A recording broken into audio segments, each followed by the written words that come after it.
Atëherë, në vazhdim të asaj që dha zoti Hoxha, edhe ataj që shpreha në fillim që pse duhet ishte të rregjur projekt vendimi. E para njerë në komision ne kemi diskutuar totalisht gjëra tjera dhe totalisht shifra tjera, dhe mbi ato shifra kemi gjykuar dhe kemi vlerësuar. Tani, shpenzimet fikse të cilat, po të shikojmë të tabela atje, shpenzimet fikse 6.200.000 lekë të reja të cilat zonja na i ka paraqitur, nuk i bën dot, se nuk i ka te ky buxheti që miratuam para pak. Para 10 minutash ne miratuam një projekt buxhet me disa shpenzime, pagat, ajo streze qëndve, dhe ajo 6.2 milion lekë të reja nuk ishte në atë projekt buxhet. Kështu që ajo shifra 6.2 milion lekë të reja nuk mund të realizohet, dhe është e pamundur. Në buxhet keni të vendosur vetëm pagat, 6.6 milion lekë të reja. Kemi bërë një analizë me 1.818 çadra. E keni zvogluar në 1.000. Kemi arritur atë rezultat që kemi arritur. Në qoftë se ne shkojmë, fitimi, ajo kompania që do na jap çadrat me qira, duhet të marrë 22 milion lekë të reja nga ne, 49%.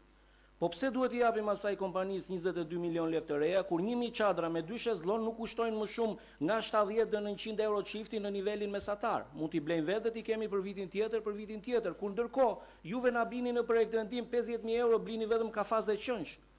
Dhe nuk mund të thoni që janë shpenzime dhe kushtojnë. Jo, nuk kushtojnë, se nëse vetë merr 1.000 çadra në një kompani edhe me 2 shezllon i quhen shumicë dhe çmimi është më i ulët se 80 apo 100 euro. Nuk kushtojnë më shumë se 80-90.000 euro. Po kjo është në vazhdim të fjalës së zotit Hoxha, kjo është për t'i bërë çokun dikujt ose për ta çuar atje ku duam.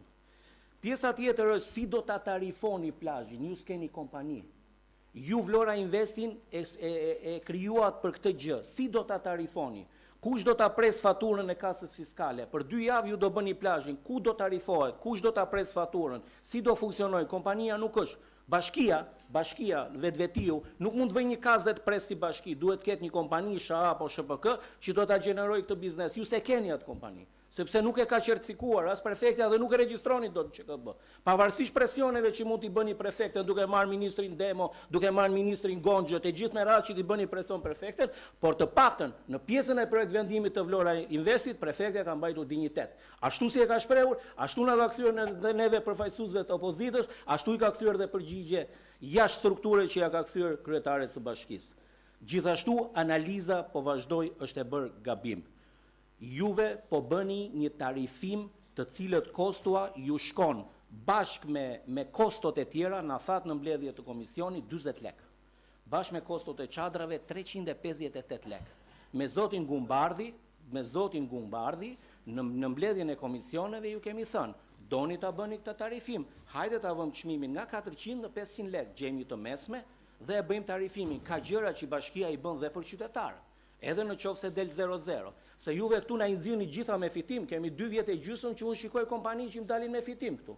Po kur më vin bilanci në fund të vitit apo buxheti faktik dhe të gjitha gjërat që na vijnë, da gjitha kompanitë janë me humbje. Që nga qyteti studenti, që nga ajo e peshku, që nga ajo e parkimeve, që nga ajo tjetra e fruta perime, të gjitha vinë me humbje. Dhe kur vin këtu vinë me fitim. Është absurde çfarë po bëni. Është absurde dhe nuk e kuptoj si po vazhdoni dhe nuk e kuptoj këtë pjesë. Ore, do vi një moment që do plasin gjërat. Sa do fonde ju të keni nga takse ndikimit në infrastrukturë. Ai është një hormon që i futet bashkisë në një moment të caktuar 5, 6 apo 7 për 2-3 leje apo 5 leje ndërtimi që ka dhënë qeveria ose AZT-ja apo KRTRSH-ja. Në momente që stopojnë këtë, bashkia nuk ka më të ardhura. Sepse ju përmbani pezull edhe pjesën e hapësirës publike.